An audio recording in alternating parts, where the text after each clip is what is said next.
Hello everybody, today we're going to discuss another interesting question of the day, but before that, do scan this QR code and join our WhatsApp community for all the updates, notifications and daily notes. Our offline crash course for the NEET 2026 is starting on March 27th. So this 30 days offline program can help you to, cross this last lap that you are running and get you the success at your fingertips. So definitely do call up the number or contact our Coimbatore, Tirchi or Tirunelveli center to get your details, and you can also join into our hybrid program starting Jan last week, which is solely focusing for your NEET 2026. So this last minute program will take care of the end-to-end revision, your practice and everything that you need for your last minute coaching. So definitely do take this opportunity. It is only 10,000 rupees, and in this affordable price you will be getting a lot of value and you can prepare for your NEET exam.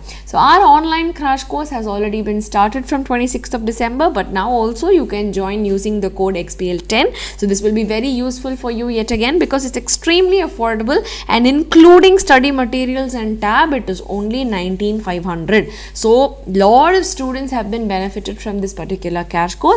If you also want to be part of this, then definitely do call us in this number and secure your seats, because it's very limited seats, but a lot of you who want to join in. Okay. So today's question of the day is, what are flame cells?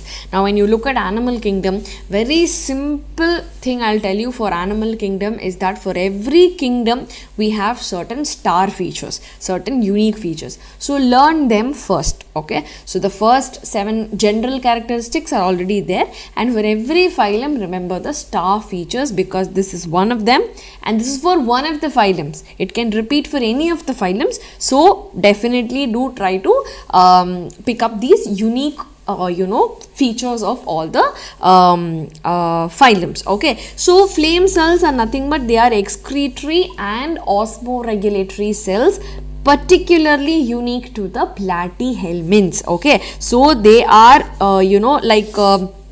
they are like a cilia or a flagellated kind of a structure, which is going to take care of absorbing the excretory products, and it will also help in osmoregulation. You can add that, which is nothing but the ionic balance in the body and fluid balance in the body. Okay, so this is a unique feature with this which they have directly asked. So some kind of indirect and applicative questions also you can expect. Okay, so definitely don't forget to call us in this number and book your slot for the crash course if you are preparing for the NEET exam. If not, then definitely do prepare for your exams that are coming up and do your best. All the best.